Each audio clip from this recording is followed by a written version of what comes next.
I'm looking to love life. I'm looking to love myself. I'm looking to be truly authentic. I'm looking to engage who and what I am in life. I'm not going to be afraid of life. That's where this is. If that is interesting to you, keep listening. If you're not interested in that, this might not be a talk for you today. Hey, I'm Nathan Briner, and I want to share some things with you today with my brother Colt Briner.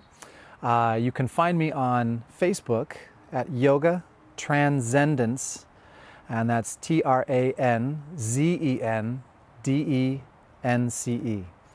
We're going to be talking about some things that I call yoga beyond the pose, sharing some things for personal growth, finding a lot of deep, deep joy in your life. We'll be talking about a number of processes, both from a felt experiential and an actual tactical, how to actually apply these processes right here and now in this moment and the next moment. I think you're going to find a lot of value in these talks.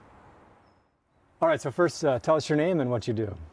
My name is Nathan Briner. I'm a movement specialist, I'm a pain management specialist, and I've been a yoga instructor and practitioner for the past 20-25 years. Great. And for today, what's the essence of what you're trying to share today? I want to help those who are on a spiritual path, a path of awakening, a path for finding one's heart. I want to share some things that they can really begin to understand. I want to help people avoid the mistakes that I made over 30 years of intense hunting through the spiritual paths. And I want to point them to what I think everybody's been looking for, but has been so clouded over by all kinds of talk and dharma and thousands of books. I want to point directly to the heart of the matter and show people how they can find that happiness that they've been looking for. Wow, okay. So maybe a good place to start is to describe the audience that you're communicating to. I've heard you use the term spiritual shipwrecks. First, are those the people that you're looking to communicate with, and can you tell us who those folks are? Yeah, spiritual shipwrecks are probably my number one audience. I say that because I've been in that domain. I know what it's like, and it's not a pleasant place. People who are just coming onto the spiritual path or just become curious about it, I'd like them to have this information so that they can at least plant those seeds and know it when it starts to happen. I don't know if it's an unavoidable thing, but to know that place before you get there would be incredibly valuable. So knowing it before you get there, or identifying it if you are there, can you tell me what it looks like? Sure. The spiritual shipwreck is a place or a stage, I'm not quite sure what word to give it, but a stage in spiritual development where you've been able to step out of your thought processes. You're not just glued to them. So in other words, there's an ability to watch your thought processes and actions as though separate from them. It's like you step back as a witness is sometimes the way that place is described. Sure. Yeah, and it gives you a little bit of distance from those things to be able to go, oh, look, I see myself in that common reaction pattern that I have. Oh, there's that old thing that I used to do. And you get to step out, and it's a beautiful thing in the beginning when it happens, because all of a sudden you notice that you actually have a choice in the matter. You're not just pulled around by all of your old conditioning. Conditioning be what you were taught by your parents, your friends, your family, community, culture, religion, and all of this. And it's a beautiful first step for people to begin to take. I can actually see myself. I witness these things. In the beginning, that starts to develop a little momentum, and there's a strength in that yes, I can actually make a choice. I don't have to say, eat the whole pizza. If that's my normal thing, I can step back and go, whoa, half is enough today. Or, hey, I can actually just eat a quarter of this. Or if I start to feel angry or frustrated and we're in an argument, I can go, wait a minute. I don't have to let this anger drag me around, okay? This is a beautiful first step to take. But there is a pitfall here where you can begin to take up residence as this separate entity, this witnessing self. And it's sometimes said that you develop sort of the spiritual ego. I am separate from all of my issues, my conditioning. You know, I'm standing above. I am transcendent. I've made it out of the mire, and here I am. And you can start to think a lot about yourself, and you start to tell other people, I'm free. I'm free of my conditioning. This is great. Haha, I can do whatever I want now, and you know, I'm free. It's okay. All of that conditioning in my mind, my emotions even, it doesn't bother me. I'm just over here. Nothing bothers me. Nothing bothers me. In fact, I am nothing. I'm just this witnessing. The problem with that is that after a time, that place, that witnessing place that you've transcended into, you literally sort of start to become nothing. You don't engage with emotion anymore. Yay, you've left anger behind. Yay, you've left sadness behind, maybe. But now, what about joy? What about love? I'm above those things. I just am. Life becomes very dry. It becomes dull. It becomes uninteresting. And you might cling, people who've come into that stage might cling on to that transcendence so long that there's the thought that they can't hear. Where's the juice in life? Where is it? Where's the riches promised? You know, why do people start to avoid me? What's going on? You know? And what's happened is that you've separated. It's not a real separation. It can't actually happen. And that's a topic we'll maybe get into a little bit later. But for now, people stand in that place for so long that they've actually lost touch with life, what living is all about. And so in the beginning, separation, that again, we'll just call it a separation. We'll get into it later. That separation is great because all of a sudden you realize you have an opportunity to step out of conditioning. These bricks that have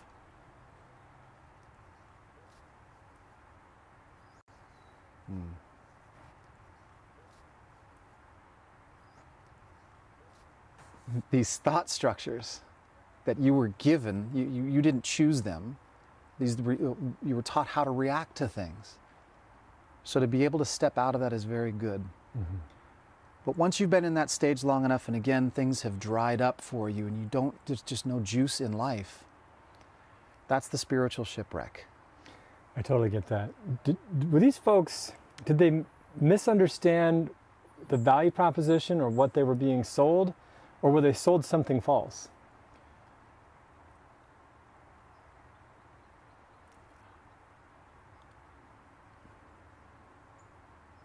It's a hard thing to answer. Everybody's going to take away their own perspective on this. And it depends on the teacher and where they're coming from, what their intentions are, how far they've gone. It's a safe place to take somebody. I can take you out of your suffering for a while. Let me show you how. Did you know you could step back from that pain? From your sadness? From the grief of losing someone after a breakup? I can help you step back. In psychology terms, they might, though, call it disassociation. Sure, yeah. You know? Psychology, spirituality, we're going to all talk about the same thing, but we're going to use different lexicon. Right. Different language to describe this. In a sense, it's a disassociation. And so some spiritual circles will say, step back into that which knows. That's known as awareness. Yeah. Another word for witnessing, huh? Sure. Okay? And so you said, did people misunderstand, or was the value proposition not given in a complete way? I think that's probably what it is in these cases. Or the final step really hasn't been given. And that's where our conversation, I'm hoping, will lead to today. Where do you go from there? You've gone back, and you've spent some time there, and you've built your muscle of awareness. You've built your ability to step back and go, oh, there's that old conditioning running right now. Yeah. I don't have to let that run my life. Yeah. So you've done that enough. You've done that enough for anyone who's new to start to begin to discover that place. It's a wonderful place to discover. But now what's next? Right.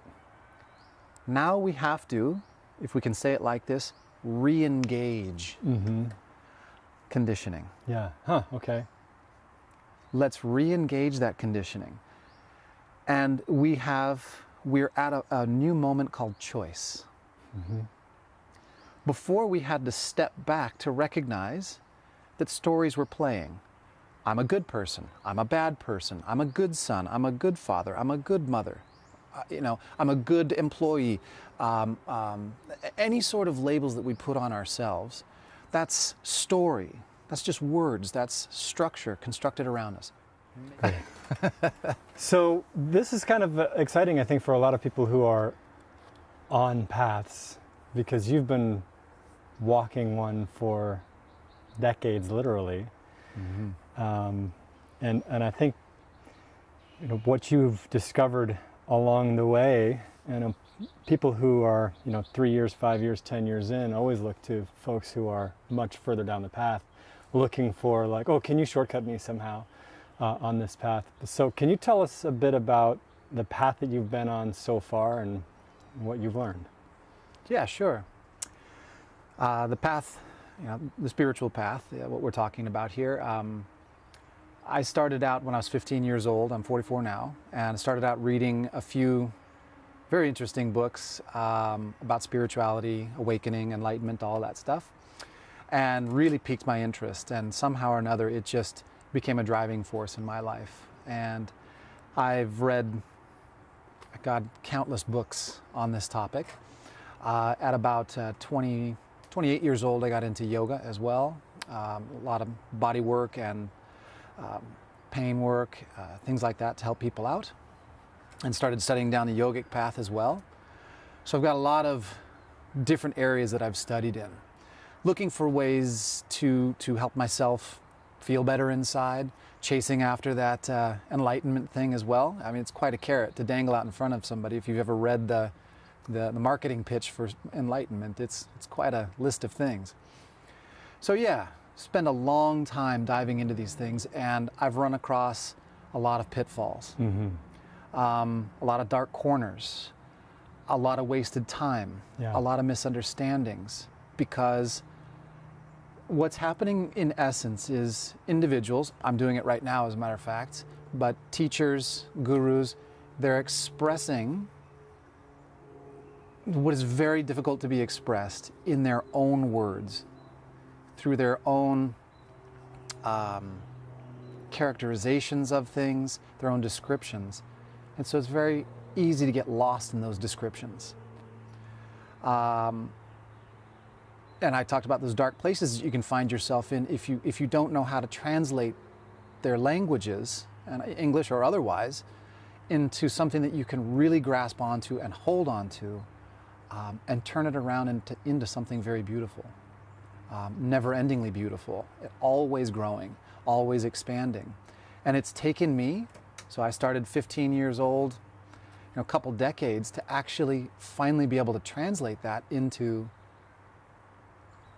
what I think they were always pointing at, but I could never grasp. Maybe I'm a slow one, on the train, that it just taken me a long time, but the beauty of being slow in that way is I have a way of communicating through all of those different teachers, traditions and things, I think some information that can be very useful.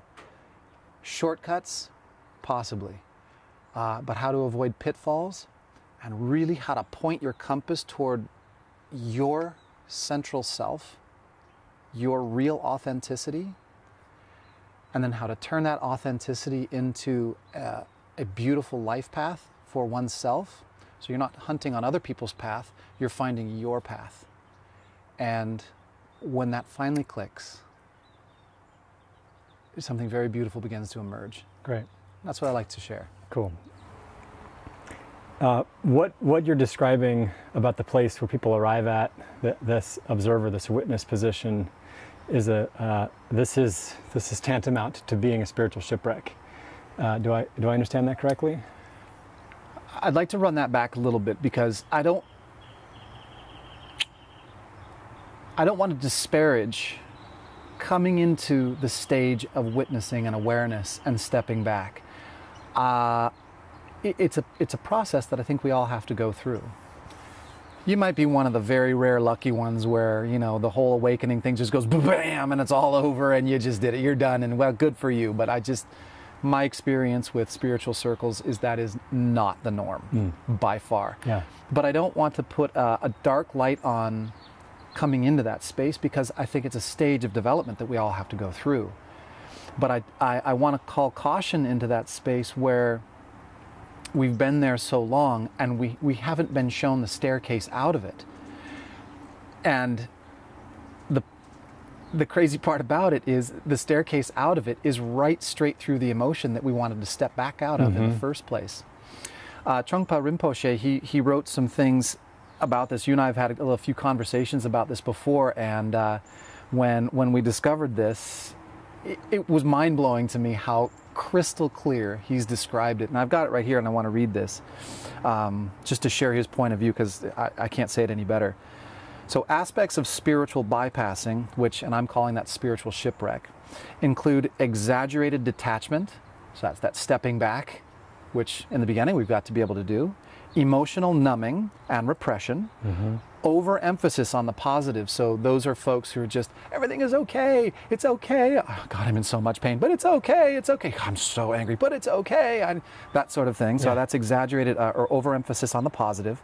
Anger phobia, it's not okay to be angry. Blind or overly tolerant compassion, that's where there's sort of that spiritual, you've got to be super spiritually kind and Om Namaste and I'm Namastoked and this sort of thing, you know. Weak or too porous boundaries, so that means you're a crumbler, you don't stand up for yourself. Lopsided development, and this is in parentheses, cognitive intelligence, often being far ahead of emotional and moral intelligence, meaning you try to think your way out of your emotions. They shouldn't be there. I'm gonna rationalize my way out of that. I don't have to feel. I'm out of that. I'm transcendent. Debilitating judgment about one's negativity or shadow side. Wow. And so that's where, you know, you just overthink negativity. It can't be negative. I'm spiritual, man. I gotta be positive, you know? And you think about, if you've ever spent any time in spiritual communities with teachers or gurus, when's the last time you saw them on stage cursing, throwing stuff around, yelling at their camera guy or whatever? You ever seen that? No, it's all positivity. All positive, and that's misunderstood. Like right now, I mean, you know, we're not arguing. So people mistake that most spiritual conversations are had in a really comfortable, kind way. So I know what I'm supposed to be, happy and positive all the time. A couple other things here. Devaluation of the personal relative to the spiritual, and delusions of having arrived at a higher level of being. I am special. I've made it. I'm transcendent, and I should tell the world about it. Look, I don't even have any negative emotions. I am clean. Yeah. And inside, whether they know it or not, it's hell. Because all of that stuff that's been repressed, that's been deemed unworthy or improper or non-spiritual, right, is clamoring for light. And you actually may become really good at stuffing. Yeah. It's what I've seen. And if you watch a lot of I'll bring them up, you know, if you watch Muji's circles and stuff, you see these people, watch the questions they ask. They're in pain. What's his answer? And it's beautiful, because it's a great place to go if you haven't gone there. You're able to step out of your problem into awareness. He says, go to the one who has no thought, or something along those lines. What about awareness? Does awareness have any problems? No. But there's still a problem. And that needs to be changed, or we need to bring light to that. Okay. So that we can get to the next step of all of this. So you have kind of constructed a process for this. Without going mile deep on any one of the aspects, can you give me the inch across the top for the main stages of your process? Absolutely. I want to be clear at the outset that I'm going to describe one path, a path, not the path. Everyone is going to gravitate towards different ways of doing this. If the spiritual call has come to you, You're going to have your own way to go. And I think all paths, however, are leading to the same thing. So without being dogmatic about this and saying this is where you have to go, I want that to be clear that what I'm showing is one path. And the circle, let's say the encompassing circle of all of this is that I'm looking to love life. I'm looking to love myself. I'm looking to be truly authentic. I'm looking to engage who and what I am in life. I'm not going to be afraid of life. That's where this is. If that is interesting to you, keep listening. If you're not interested in that, this might not be a talk for you today. So let's make that, you're here because those are things that are of interest to you. Yeah. The first step of all of this, I have 3 circles that I draw, a little Venn diagram. Number 1 is awareness. That's the most important first step. Know thyself. Okay? Very important person said that a long time ago. Know thyself, and the truth will set you free. Okay? How are we going to develop awareness? I'll name a few paths, and then I'll talk about the one that I'm recommending, because I think it's very wonderful. Meditation is a way. Self-inquiry is a way. The one I'm describing is yoga. Why do I like yoga as a path? Because these things, you feel it. It's undeniable. Stub your toe, you're going to feel it. Yeah, you want to be transcendent for a minute and go, oh, that's not me being hurt. Yeah, right. Okay. Yoga provides an opportunity for you to develop your muscle of awareness. And so these poses are given. Yeah, sure, you're going to stretch out your hamstrings. That's a wonderful benefit. Yes, you're going to be stronger. Another wonderful benefit. Exercise helps boost mood, physiology, cognition, emotions. All of that is a positive effect. But what's beautiful about it is you feel. Okay? And I can't think of any other more tangible object that we have access to than our physical body. Yeah. Okay? And how do you start out? What might be a nice way to go? Take a few classes. Get going on that path. And as you say, without diving a mile deep into how this is, let me just take a very short cut at this. As you practice and you're in these poses, invariably, especially if you're coming as a beginner, you'll do a pose and your neck is all bent out of shape, but you're in this yoga pose and your neck is screaming at you, but you're in this yoga pose. You think, I'm doing yoga. Good things are coming. This guy on this tape said this is going to go well, but my neck is killing me. Why? There, you've just done yoga. How? You said why. What's going on? What's happening? You had a feedback mechanism. And then you go, what if I adjust? Oh, my neck just changed. You became part of your healing process. Maybe that that wasn't healing. Yes, it was. You were involved in your healing process right there. And if you think that's silly or trite, let me tell you something, it is not. And the more that you begin to develop a personal relationship with your physical body, beautiful things start to happen. And this pushes us a little bit over to circle number 2 out of the 3 circles. Circle number 2, as the strength of awareness develops, yes, we start to feel, oh, my neck is kinked, I can adjust that. But guess what else we start to feel? All those emotions. After a time, the physical body and practice, and hate to scare you with this, but a few years of practice are required as you start to go from a very tangible physical thing to less tangible things, like an emotion. You can't hold on to it. You can't. Thoughts, you can't hold on to them. They're less tangible, okay? And you start to become aware of these things. Of course, everybody's aware. You're happy, you feel joyful, but you really start to taste your emotional body. Yeah. Okay?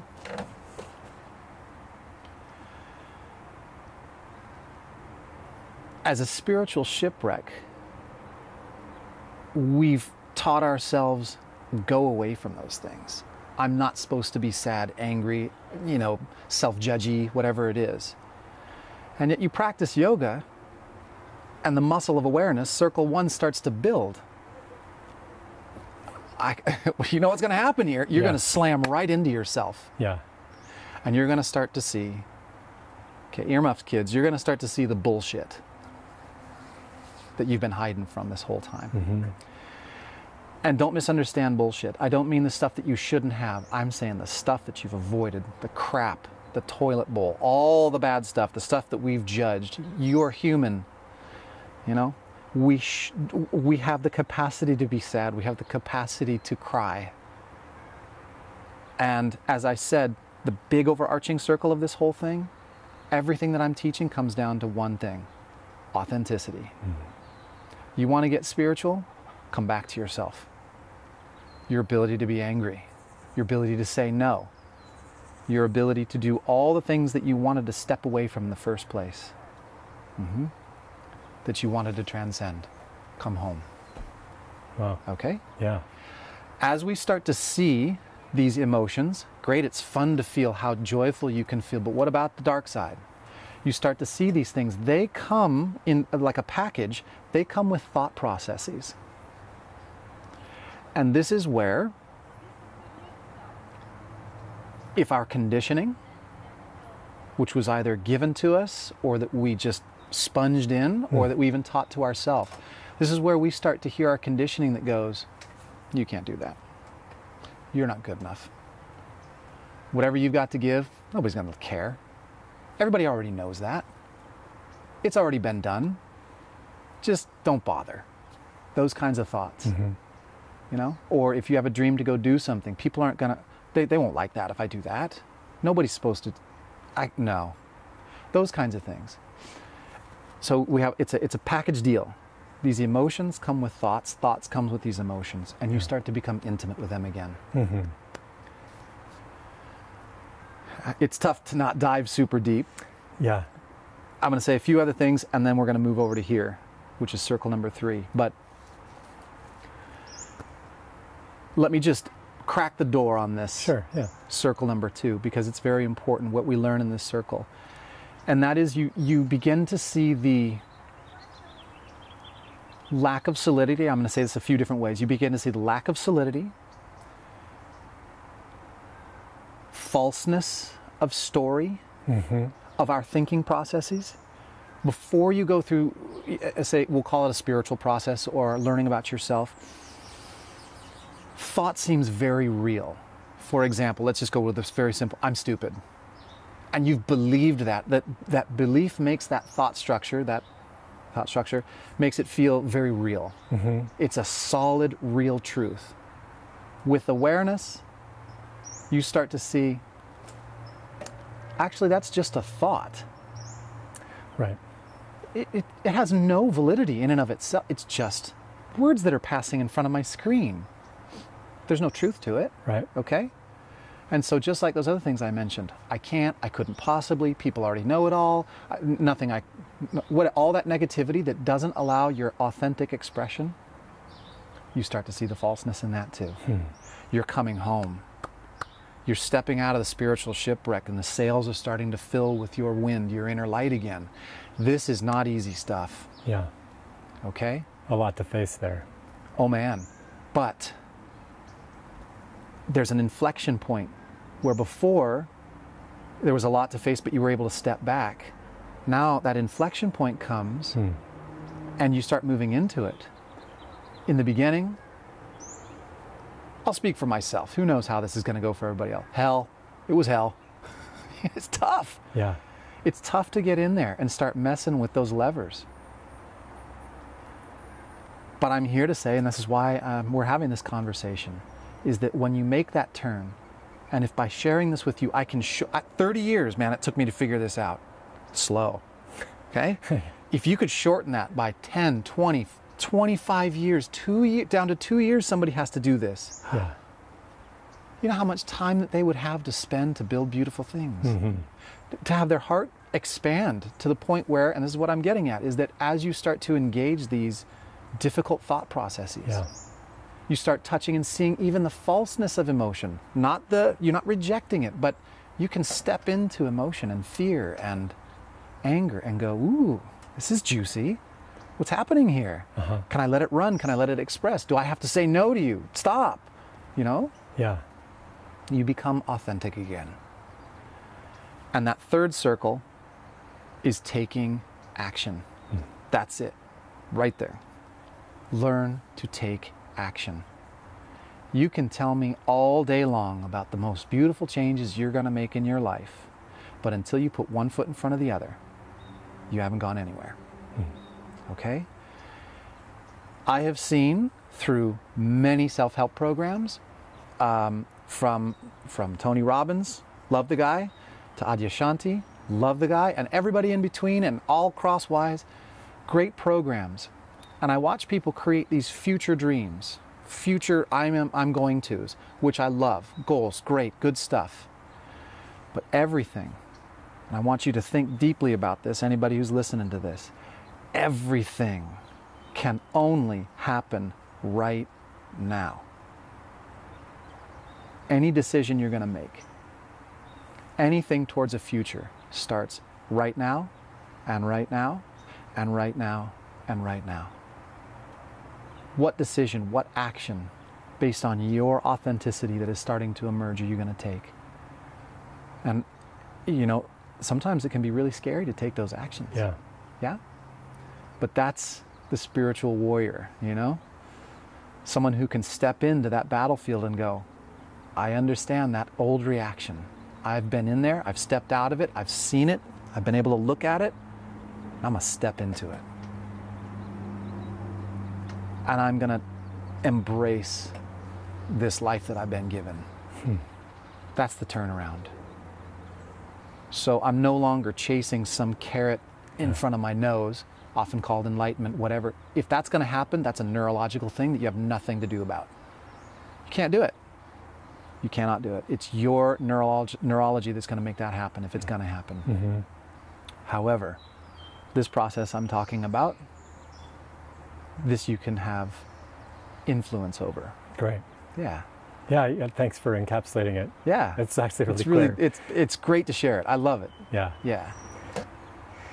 Can you help me understand how do I look in and identify if I'm in the place where this is a good guidance for me? Great question. I want to start, before I give a complete answer to that, I want to start by talking just a smidgen about myself and say that I am not different from or elevated from the people I'm about to talk about. I'm in the process that I'm describing, not that I've completed and now I'm coming back to say, here's where you guys all need to go, you know, meet me up there. I'm part of that crowd. That's why I'm discussing this stuff. And that I'm in my process. I'm doing these things, all the things that I'm sharing with you. That said, who would be interested in this? Who would find value in this kind of information?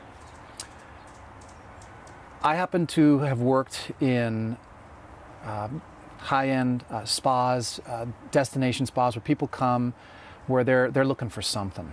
They're looking for a change in their life. And I even get to read the intake forms that these people fill out. It's shocking.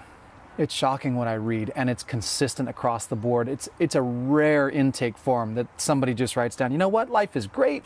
I'm just having a little bit of a vacation, and, you know, maybe my knee's a little troubled. No, that's not what I see. It's depression. They find that their life, I'm oversaying this, but it's kind of a black hole. There's no juice in it. And these are people who are, like, say, Amazon executives. They are top leaders in their teams, very well-paid people. They've got cash. They've got a house or houses. They've got a family. They've done the thing, but there's just no juice.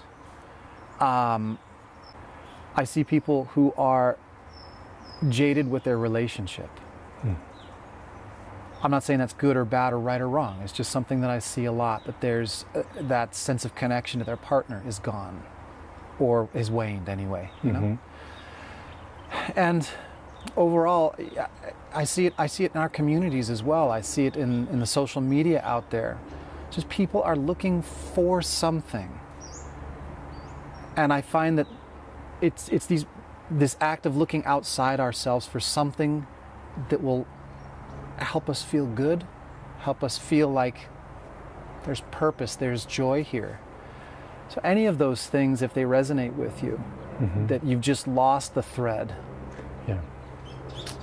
You've just lost the thread and you're looking for something. I can tell you it's there. Yeah. It really is there. And I'm going to repeat what I'd said earlier. It's going to all come back down to authenticity. Mm-hmm. And without being too cliche here, it's when we are able to really embrace who we are, what we've been given hereditarily, conditioning, what we've learned, and just come home right here, right now. Mm-hmm. There is an ineffable joy. It's not giddiness. It's not, yeah, this is amazing, oh my God, all the time. No, it's not like that at all. It's just sitting here with you.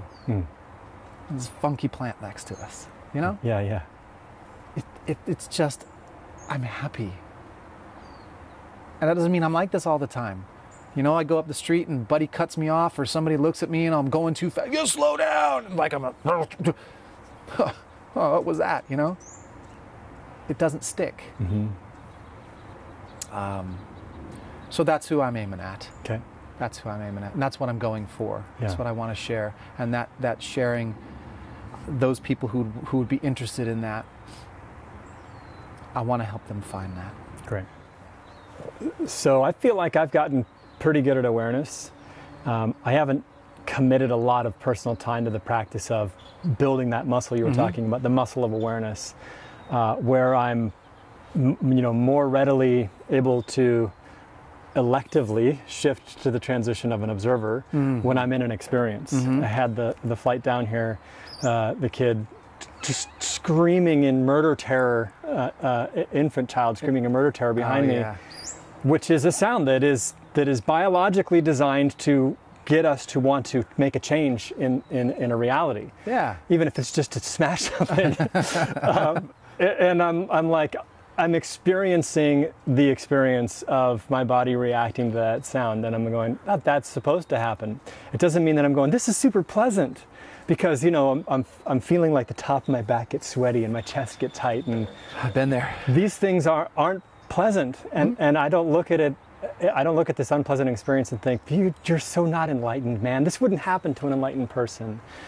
But this action of being in an observer space, especially when it's intense, isn't so readily accessible for me. That's a muscle that I'm still building. Although I'm aware of the space you're talking about, that I can end up, if I just build this huge bicep of going into the observer space, then that's the only space I am, then I'm really in a dead space. Okay, I'm seeing what you're talking about there. So I'm wondering if, it's not about me continuing with the process of building that muscle right now, or is it? I guess I'm asking that question. Do I want to continue to build that so that I achieve some specifically even describable, perhaps, level of that I'd be interested in you telling me?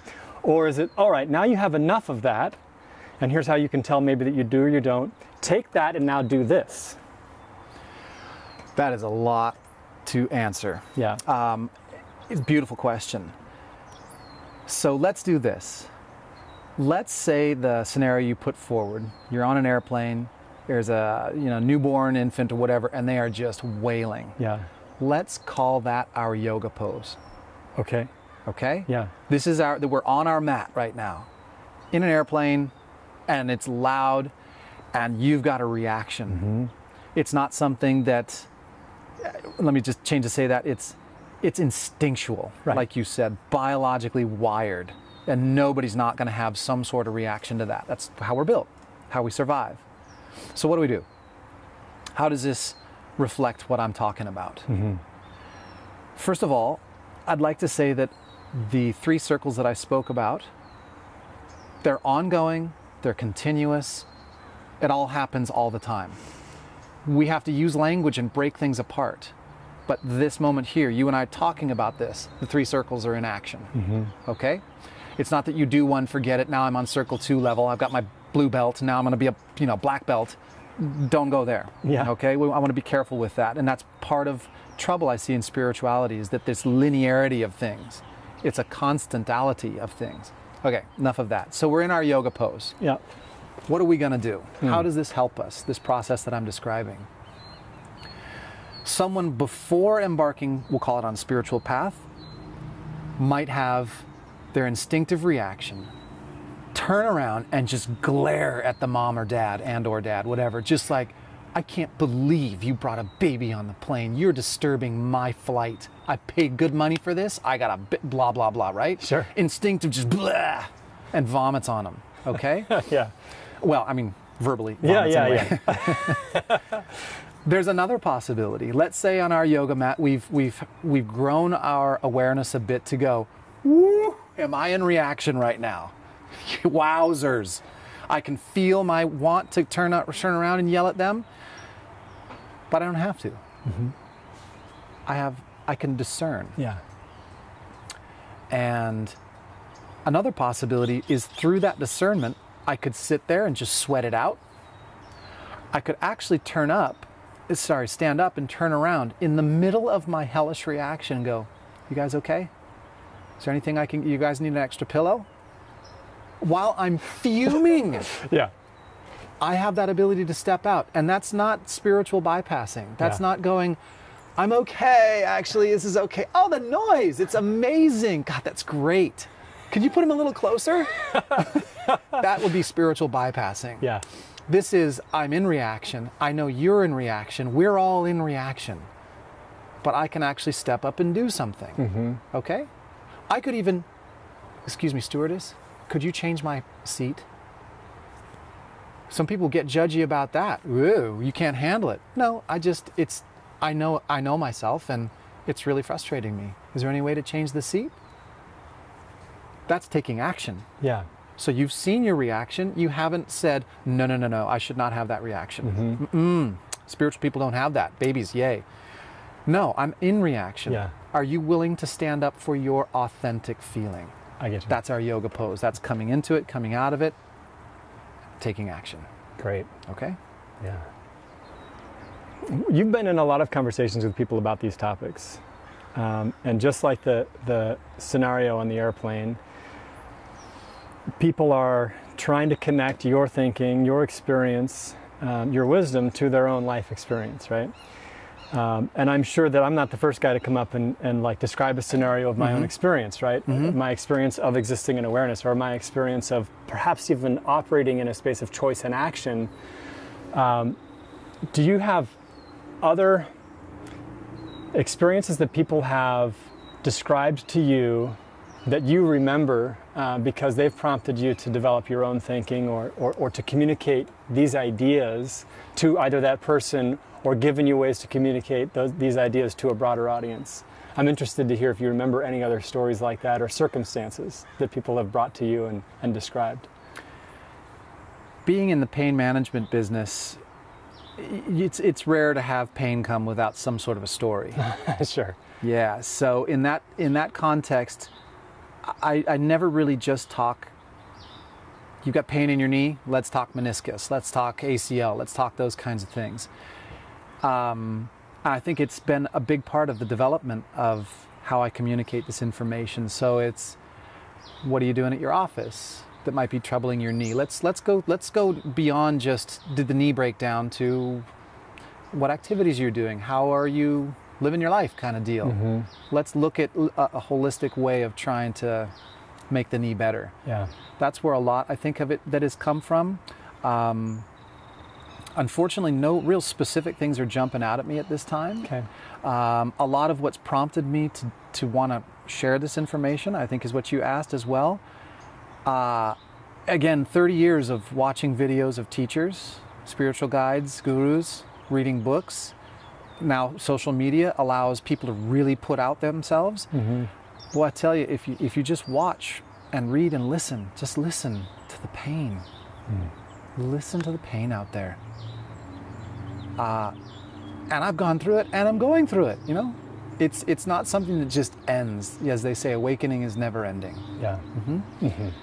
So that's what's my process of sharing something that is actually working. It's not a pipe dream. It's not just a bunch of lofty ideals. It's just, this is digging dirt right now, you know? This is getting down into the soil and doing it. You know, it's interesting, is just on what you were just saying, It's an ongoing process. Awakening is never ending. I think that we've gotten used to a lot of paradigms. You go to school until you're done going to school, and then you're like, okay, I'm done. I'm done. I'm done learning. Yes. You go to work until you retire, and okay, I'm done working. Yes. You're done working. There's a lot of the main life chunks have a you do it until you're done doing it kind of stuff. And I think that it's natural to sort of assume that there must be a path in this process that is, oh, I'm finally here. I've arrived. I'm done. Yes. And it's really not like that. It isn't like that. And that's part of what I think creates the spiritual shipwreck. And it's a beautiful way of describing that. And I hadn't thought about that before, that sort of doneness that our society teaches. Now you're done. Now. But absolutely, I think that's part of what pushes, when people hunt for enlightenment, it's that final, whatever realization that you're just going to be done. Finally, I'm going to be free. And it's a lie. Because there you are. So I had this thought. This might be very apropos here. And it went something like this. Let's say that you had full and complete God realization. Okay? This is a story. Let's just say you had 100%. It was undoubtable. You are God. Okay? All powerful. Is it clear? Okay. Now, you've had your realization. You know you're God. And I put you right back here, right now, into this moment. You've got to take a step, don't you? You've got to take a step forward, backwards, somewhere. Do you pick up the fork? Do you walk outside? Do you say hello? And my point here is, you're still alive. Yeah. You got to do something. You know you're God now. Okay, now go do it. And what you're going to run right into? Emotions. But you knew. So do you do it? Are you running towards? Are you running away from? What's happening here? Are you going for it? Are you going for it? What's going to stop you? And the story's serving this purpose. What's going to stop you is that clench. Nah, I don't know if I'm not good enough to do that. I don't know. The deflation, that kind of thing. Yeah. But if you knew 100% that you were unlimited potential, could you let go that like that? That's what I'm trying to share. I understand. Yeah. How do we get through that circle of the circles? How do we get through that feeling and come to a point of expression or movement or action? That process, that mechanism is what creates joy. Tell me more about that. This is the ticket, man. Yeah. This is where it's at. That's the self-authenticity. It's that willingness to step through those walls, emotional blocks, conceptual walls, conceptual blocks. When you step through there, and this is story and words, and it may sound a little airy, whatever, your heart opens. You become fuller. That fullerness is the happiness that people have been looking for. It can't be found outside of oneself. It's power. Does that make sense? It does. That stepping through those blocks and opening those blocks and taking action, that is the mechanism of creating joy. Okay, well, you've given it to me now on a conceptual level, and you're approaching the strategic. I want you to go through the strategic and into the tactical. Can you just paint a moment for me? Gosh, how many moments to paint? It's tough to pull one together here. I'll give a moment of myself, right? I'm in a yoga class teaching as a teacher, and I've got students in front of me. Yeah. And inside my heart, I want to say something. I want to talk maybe something about this to my students as they're doing a pose. But inside my head goes, that's stupid. They're not going to want to hear. Who wants to hear that? Just say the next pose. But I know authentically this message is coming up. And I decide to step through and say it through the fear. And it feels so good to say. But let's say it's sort of like it fell flat. Like the students, you kind of they were like, I don't even know what he's talking about, or that was aggressive, or whatever. Now I'm heated up. Oh, I shouldn't have said it. I shouldn't have said it, goes the thinking. But I have awareness. I can step back. I can feel the emotion. Do I believe now what comes up? That was stupid. I shouldn't have said that. And I step forward again. Now I'm on my neck. I'm on the step on my left foot now. You know, I'm walking.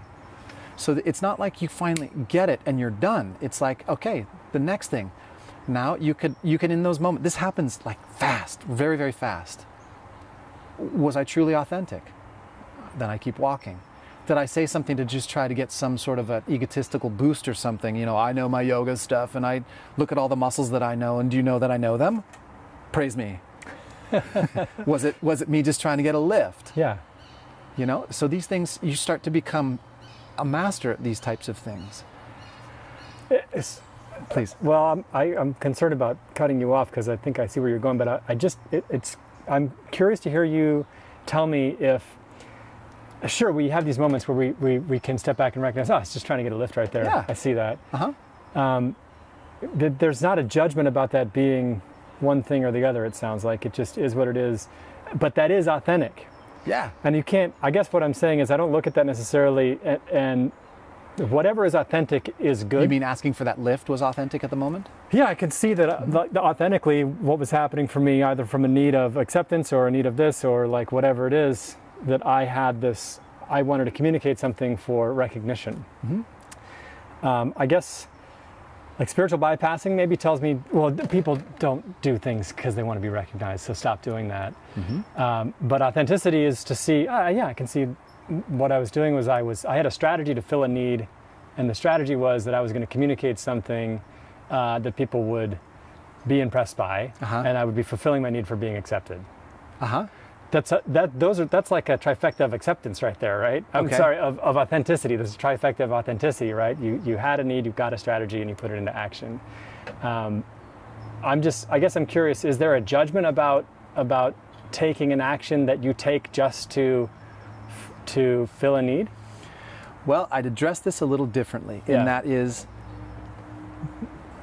that need, the need that wanted filling, the need that wanted a little bit of a, you're good, that kind of thing. Yep. It is my experience that those authentic expressions, as you're calling them, become less and less and less and less. I see. Because that, shall we call it a hole inside? I think this, yep. You see? Yeah. That hole inside is starting to become filled with your fullness as you start to express authenticity. You don't and need so the that external need for fluff diminishes. I get you. But they'll still happen. Yeah. You know? But the cool thing is you go, yeah, all right. Yeah, okay, I feel that hole in there. Let's see what's in there. Okay. Let's see what's in there. Yeah. And the more that you look inside that hole, here comes something else, you know, maybe a little bit of darkness in there that hadn't been touched before, that needs, you're right. You know, I haven't stepped through that yet. I see. So that is the process. And that, can you see then that as you start seeing those little, we'll call them little dark spots in there, that one that needed to be touched, as the more that you're able to walk through and become fullness, do you understand now I'm talking about that mechanics of that's what joy is? That's what happiness is that feeling of fullness. I get you. Okay. And the authenticity is the direct route. That's right. I get you. And authenticity is just, there's no barrier. This is from my heart. This is from my heart. Not, I need you to stroke it. It's just, and the people who want to hear it are going to hear it, and the people who don't, bye-bye. Yeah. They just don't want to hear it, and that's okay. Right. You know? There are plenty who are going to want to hear authenticity. And maybe you, and to the audience listening as well, when you're around a real authentic person, isn't it like a moth to a flame? It's like, tell me more. It can be. Yes. This Alison Armstrong is big on this stuff, right? When you're being truly authentic, you really can, you'll weed out the people who aren't the moth to your flame. Yes.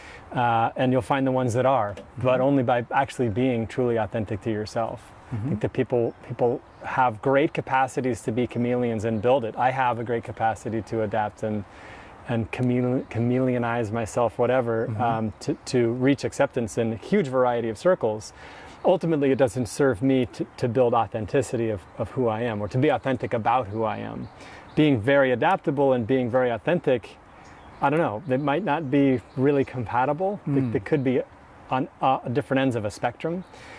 You know, because when you're being very adaptable or even accommodating, you're trying to adapt rather than just expressing what's authentic. I think I'm aboard with that. Yeah. Yeah. I think, yeah, it's and it's interesting how when you come to see it in life, if you choose to just be authentic rather than to accommodate or to adapt, ultimately you end up in a better situation. The depth of your own acceptance becomes more important, like you're talking about, than any external acceptance, which will ultimately leave you in an empty space. Because you can't perpetuate that. That's non-perpetuatable. This is the only one that is perpetuatable. Yeah, exactly. Do you love me? Uh-huh. Do you accept me? Yeah, right. Can you give me some more? Uh-huh. I'll behave. Right. Mm-hmm. Yeah. Credits.